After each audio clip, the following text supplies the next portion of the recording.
Bien, vamos a hablar sobre El fantasma de la ópera, esta novela que se publicó en el 1910 por Gaston Leroux. No hablo francés, disculpen la pronunciación. Eh, Logró un éxito tremendo. El autor era un periodista. En aquel tiempo él no había abandonado el periodismo. Estuvo investigando una serie de extraños sucesos que ocurrían en la Ópera de París. De ahí fue donde él escribió la novela basado en hechos reales y acontecimientos que realmente ocurrieron. Los trabajadores aseguraban que la ópera estaba encantada por un fantasma. Esta novela está muy bonita, vamos a encontrar romanticismo, ficción, entre otras cosas. Los lectores quedaban atrapados con la historia de un fantasma que deambulaba entre la ópera, causando la muerte a todo aquel que osara mirarle. El fantasma en realidad era un hombre llamado Eric que vivía atormentado y su rostro estaba deformado de nacimiento. Y eso le daba un aspecto de horror. El libro lo caracteriza como una cara de muerte con ojos hundidos y solo dos orificios en la nariz. El autor también lo presenta como un genio de la arquitectura, de la magia y la música. Y también lo presenta, como les decía, como un cadáver viviente que estaba en la ópera, causando terror entre las personas. Este se enamora de una joven que se llama Cristina Dae y le da lecciones de canto y hace todo lo posible por mantenerla a su lado. Cristina llega a creer que es un ángel que su papá le ha enviado y llega a tener un sentimiento especial hacia él. Pero de pronto Cristina descubre que él es en realidad el fantasma de la ópera, el fantasma que ha ocasionado tantas muertes y tantas tragedias en la ópera. Y ella siente terror, siente pánico y decide escaparse con el vizconde.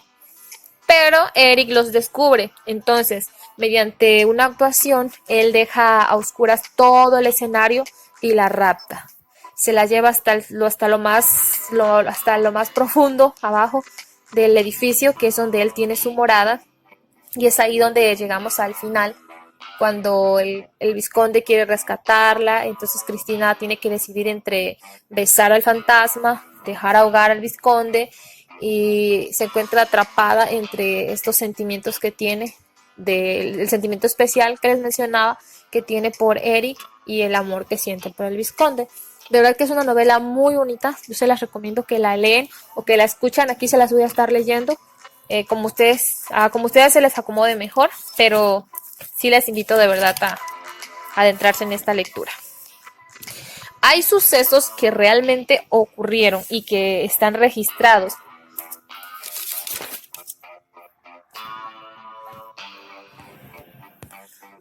Algunas de las cosas que el libro nos menciona y que sí es real es, por ejemplo, el Palacio de la Ópera Garnier es la 13ª sala de ópera construida en París.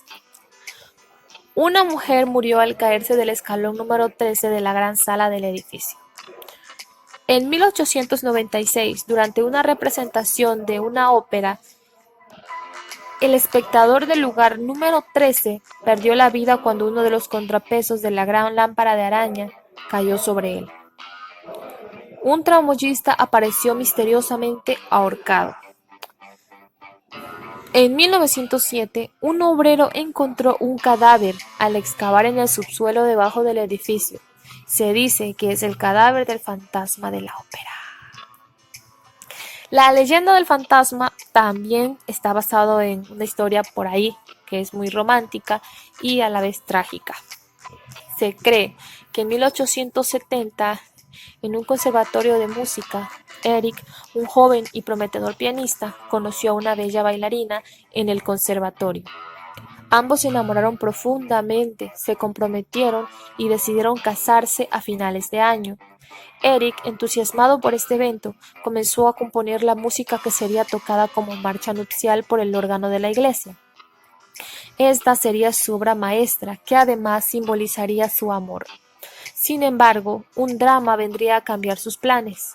Un incendio en 1873 destruyó completamente el edificio de la ópera. Numerosas personas murieron en el incendio, entre ellos la prometida del pianista. Eric, aunque sobrevivió con quemaduras importantes, sobre todo en su cara, había perdido todo, el amor de su vida, su felicidad y su físico. Todos los que lo conocían pensaron que el pianista había muerto, junto con su amada. Eric nunca reveló su identidad y se hizo llamar Ernest. El pianista se convirtió en un personaje misterioso, al que todos temían por su apariencia física y fue llamado monstruo y demonio.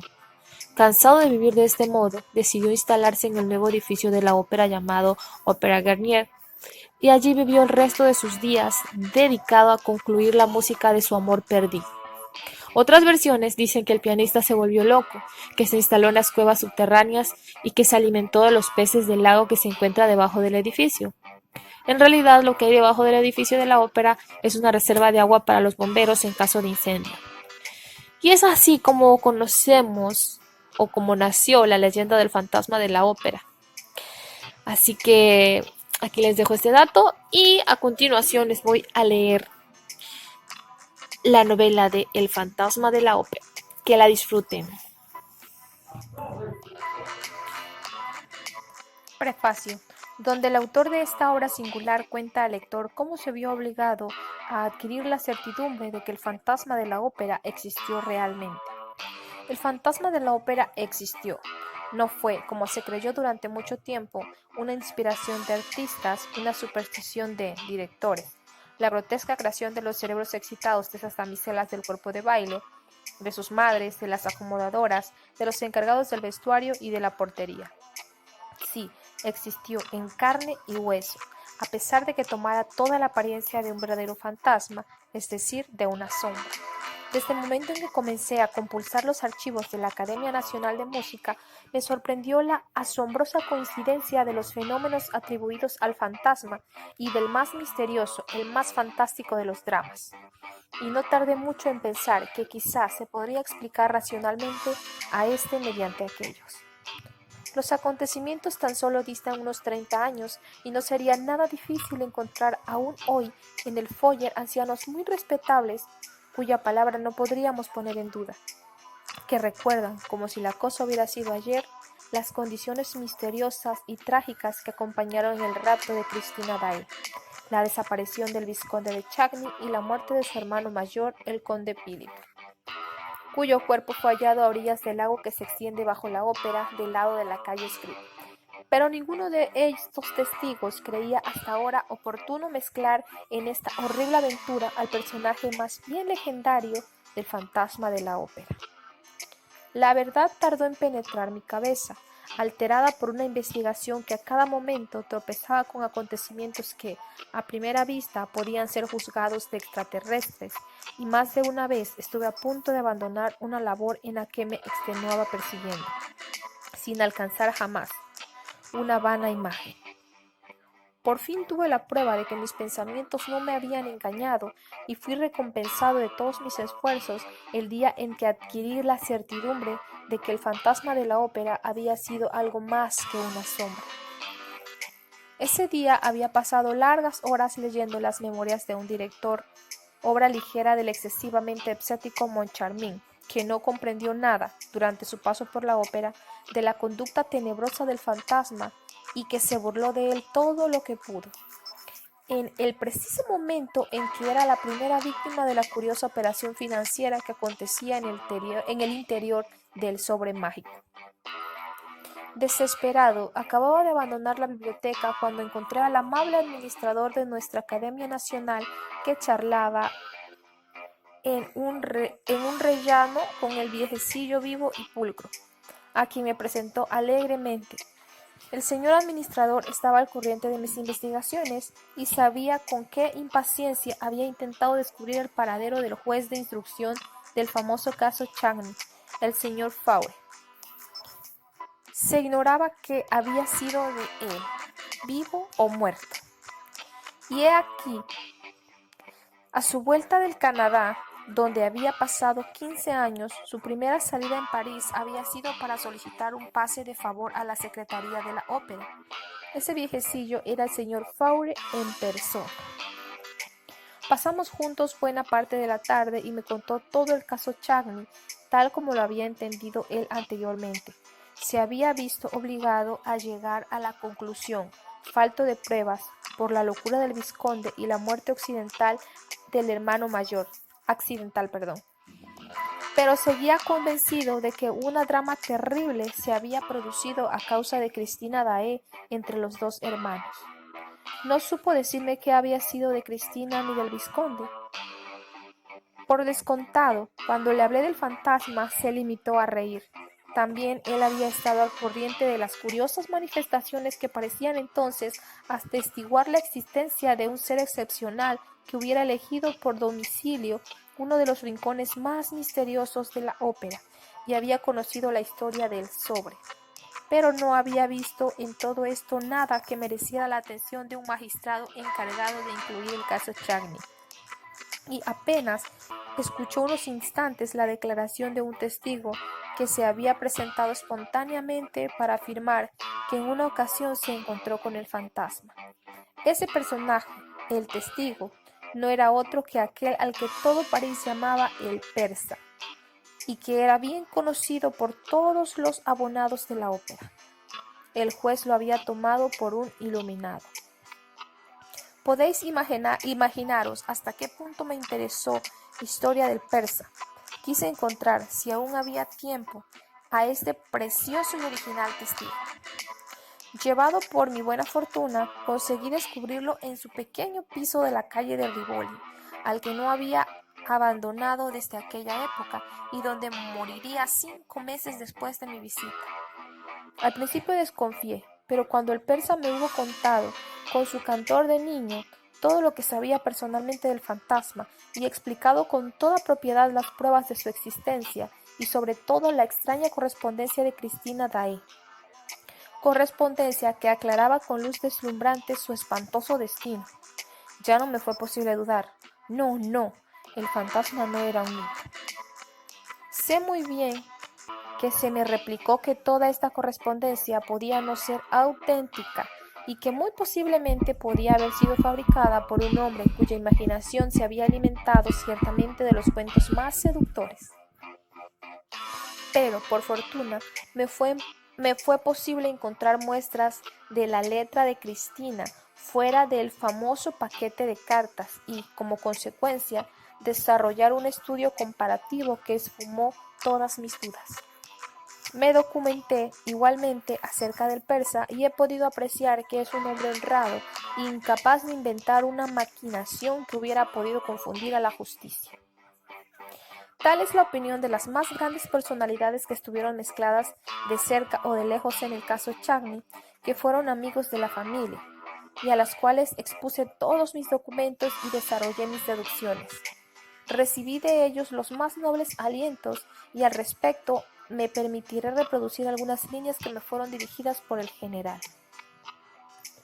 Señor, no puedo sino incitarlo a publicar los resultados de su investigación. Me acuerdo perfectamente de que algunas semanas antes de la desaparición de la gran cantante Christine d'Ae y del drama que enlutó a todo el barrio de Saint-Germain, se hablaba mucho en el foyer de la danza del fantasma, y creo firmemente que no se dejó de hablar de él hasta después de cerrar ese caso que ocupó todos los espíritus. Pero si es posible, como pienso después de haberle oído a usted, explicar el drama mediante el fantasma, le ruego, señor, que volvamos a hablar del fantasma. Por misterioso que éste pueda parecer al principio, siempre será más explicable que esa historia oscura con la que gentes malintencionadas quisieron ver destrozarse hasta la muerte a dos hermanos que se adoraron toda la vida. Con mis mayores respetos, etc. Por último, con mi dossier en mano, volví a recorrer el vasto dominio del fantasma, el formidable monumento del que había hecho su imperio, y todo lo que mis ojos habían visto, todo lo que mi espíritu había descubierto, corroboraba admirablemente los documentos del persa, cuando un hallazgo maravilloso vino a coronar de forma definitiva mis trabajos. Como se recordará, últimamente excavando en el subsuelo de la ópera para enterrar allí las voces fonografiadas de los artistas, el pico de los obreros puso al desnudo un cadáver. Pues bien, pude demostrar que era el cadáver del fantasma de la ópera. Hice tocar con la mano esta prueba al mismo administrador y ahora me es indiferente que los periódicos cuenten que se ha encontrado allí una de las víctimas de la comuna. Los desventurados que fueron aniquilados durante la comuna en los sótanos de la ópera no están enterrados por este lado. Yo diré dónde pueden encontrarse sus esqueletos, no muy lejos de la inmensa cripta en la que habían acumulado durante el asedio todo tipo de provisiones. Me puse sobre ese rastro precisamente buscando los restos del fantasma de la ópera, al que hubiera encontrado de no ser por la inaudita casualidad del enterramiento de las voces vivas. Pero volveremos a hablar de este cadáver y de lo que conviene viene a ser con él.